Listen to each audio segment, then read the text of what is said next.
Thanks for clicking this video. If a church leader and a friend betrayed you, you don't just feel hurt, you feel spiritually confused. In other words, you may ask the question, was any of my faith community real? Did I hear God? Was I kidding myself? Is my faith community built on a lie? Here's what I'm going to do. I'm going to give you a biblical approach to rebuild your faith without gaslighting yourself or becoming jaded like I did many years ago. Why is this important? Because losing trust in people can easily become losing trust in God, and that's a trap. Now let's call it what it is. Betrayal. Betrayal in church is different because it just doesn't break up trust. It breaks up your entire life system. It kind of uproots you. It's not only that they hurt you, it becomes maybe my faith isn't real, or maybe I'm misguided, or maybe God played a joke on me. Maybe I thought I had actual friends. Maybe everything is not as it seems. And if that's you, I need you to hear me. You're not confused. It's not a lack of faith. It's a sign that you have a conscience and that your spirit is rejecting hypocrisy, or that you have seen a side of church you don't like or understand. Confusion doesn't mean you're broken. It means you're awakened. I need you to write this down. God is not the same as church. Church culture is not automatically God's kingdom. Some people confuse church with being Christian. And some people confuse honor with a lack of accountability. Some people confuse spiritual covering with God-like authority. That's not Christianity. That's spiritual power without spiritual accountability and a deep sense of spiritual formation. When these collapse, your faith doesn't have to collapse along with it. And that's what I'm here to help you with today. What I'm about to share with you will change your thinking about people, so listen up. Let me explain to you why betrayal often leads to deconstruction. When your spiritual teachers and leaders turn out to be unsafe, your brain can't logically comprehend what's happening. Because of this, you start asking, if they lied about that, what else are they lying about? And because of this, you begin re-examining everything, your doctrine, your community, your calling, your identity, even your relationship with Christ. Everything becomes questionable. But I need you to understand that questions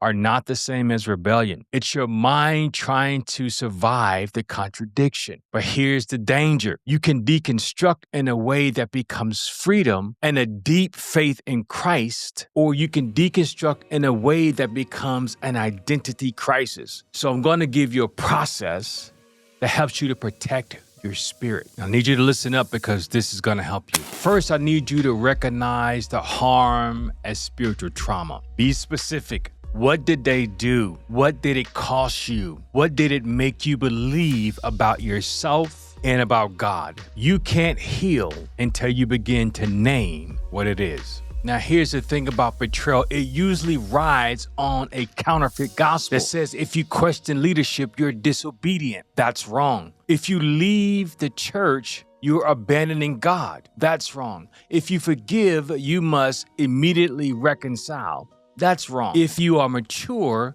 it shouldn't affect you at all. That's not Jesus. That's control.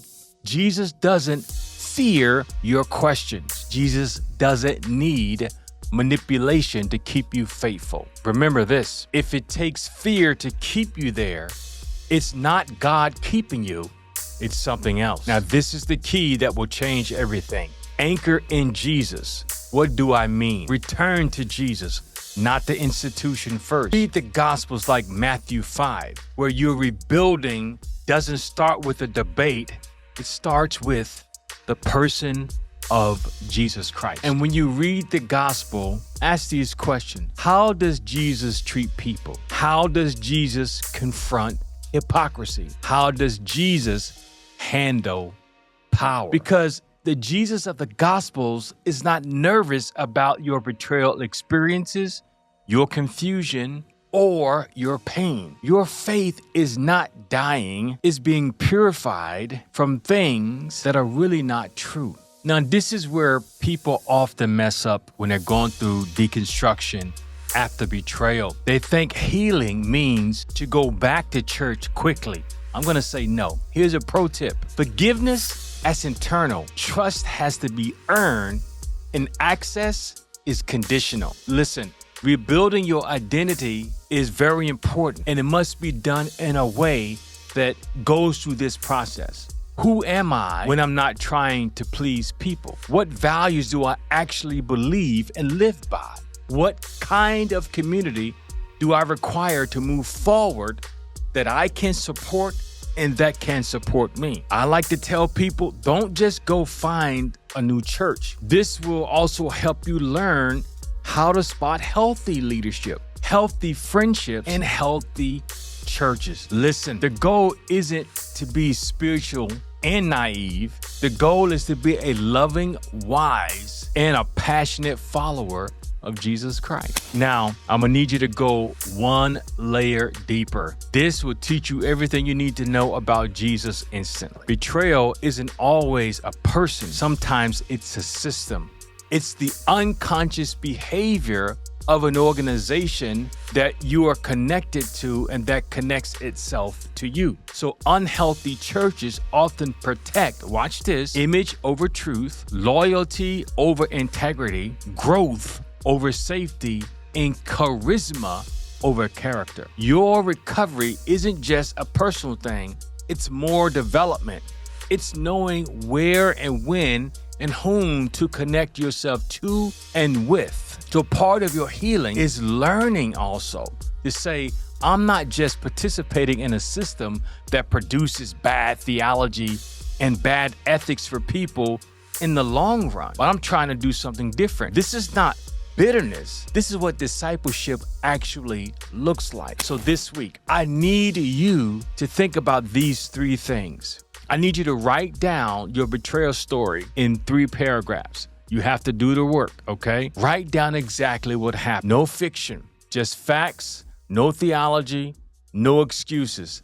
This stops your brain from spiraling out of control. Write the beliefs you thought were true and scriptural, but now you've learned they are not.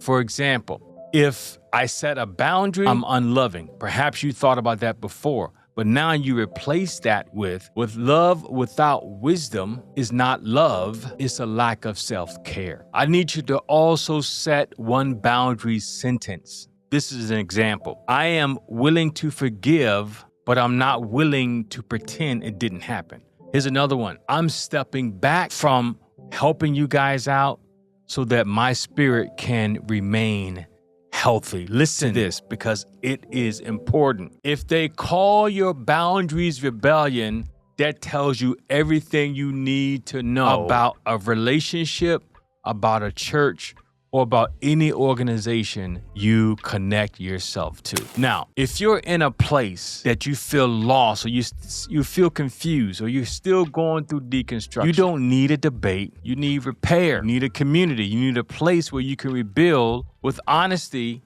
wisdom, and faith that's centered on the message of Jesus.